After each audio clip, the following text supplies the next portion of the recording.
Bonjour et bienvenue à tous. Guinée, les élections ne sont pas la priorité de la junte société civile.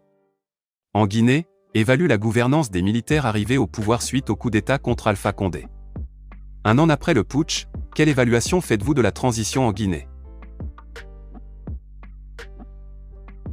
Il y a tout d'abord lieu de distinguer la moralisation de la vie publique, la lutte contre la corruption, la refondation de l'État et l'amélioration de la justice.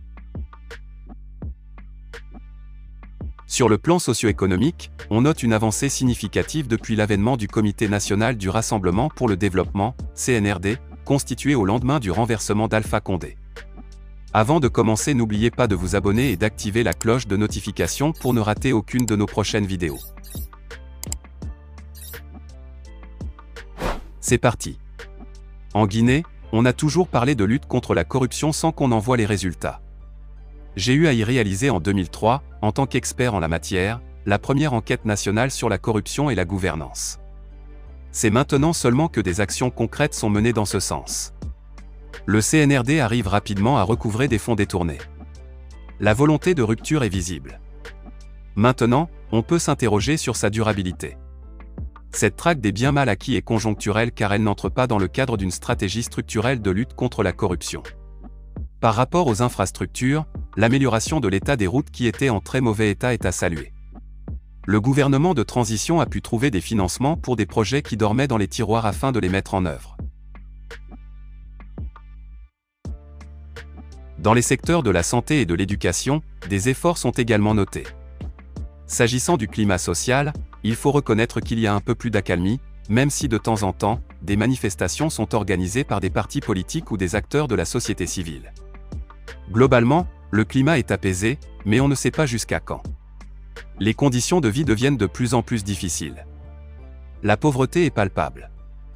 J'ai alerté certains ministres rencontrés. En plus, les Guinéens ont l'impression que l'argent ne circule plus comme avant dans le pays.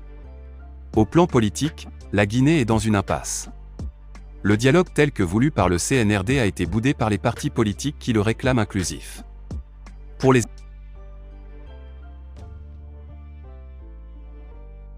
les états-majors de certaines formations politiques, ce n'est pas évident de discuter avec les militaires quand leurs leaders sont poursuivis pour crimes économiques.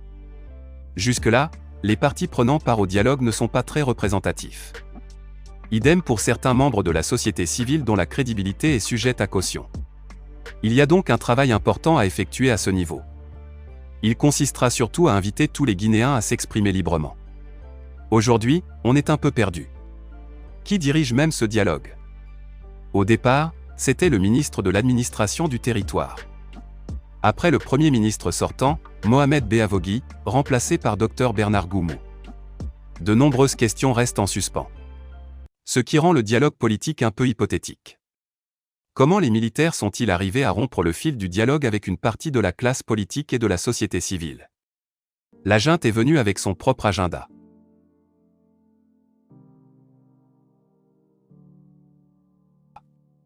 C'est notamment la lutte contre la corruption avec la mise en place de la Cour de répression des infractions économiques et financières, CRIEF.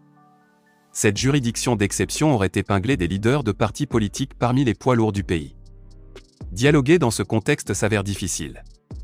Il s'y ajoute que de grands noms de l'opposition ont été expulsés de leur résidence dans ce qu'il est convenu d'appeler l'affaire du patrimoine bâti de l'État.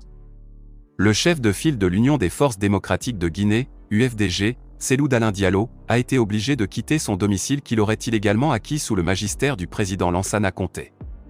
Ladite maison a été rasée pour laisser place à une école primaire. Sidia Touré de l'Union des forces républicaines, UFR, a connu le même sort. Le CNRD n'a toujours pas rassuré ceux qui doutent de ses intentions.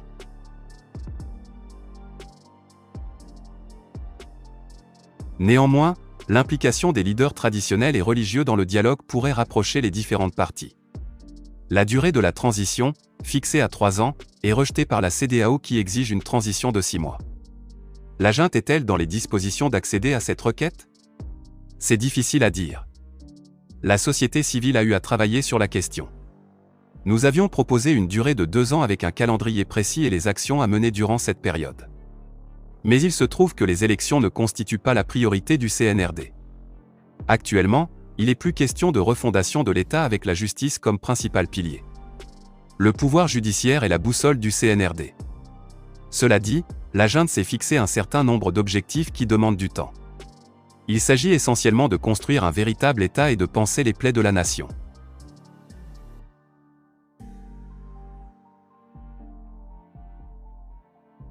Si en plus les militaires veulent faire un recensement général de la population et de l'habitat, ce n'est pas possible en 2 ans. Au Conseil national de transition, CNT, qui fait l'office de Parlement, la durée proposée est de 3 ans. La CEDEAO, pour sa part, pourrait ne pas fléchir. Mais qu'est-ce que l'institution régionale a fait pour empêcher Alpha Condé de briguer un 3e mandat? Elle a failli à son devoir et l'ancien président a été évincé 1 an après sa réélection. Des Guinéens, même s'ils ne sont pas nombreux, soutiennent que la junte doit terminer le mandat d'Alpha.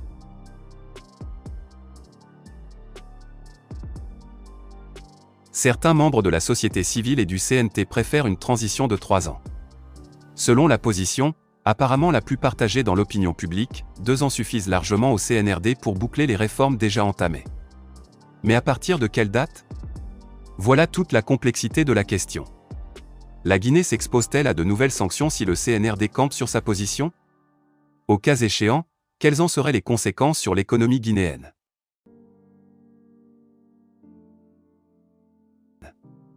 Il y a bien sûr un risque. Il est préférable qu'on évite d'en arriver là. D'ailleurs, la société civile y travaille parce que nous vivons dans un pays pauvre très endetté. En Guinée, l'inflation culmine à 13% ces temps-ci. L'État s'emploie à payer la dette intérieure. C'est déjà pas mal. Il est aussi en train de renégocier des contrats dans le secteur minier.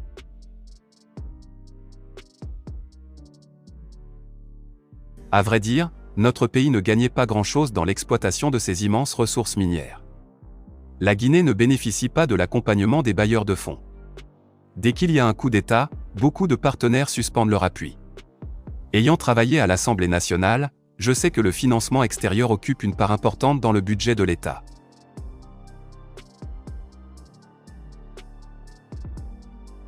S'il se tarit, que la CEDEAO prononce des sanctions notamment économiques et qu'on ne parvienne pas à mobiliser davantage de recettes intérieures, ce serait très préjudiciable pour les populations.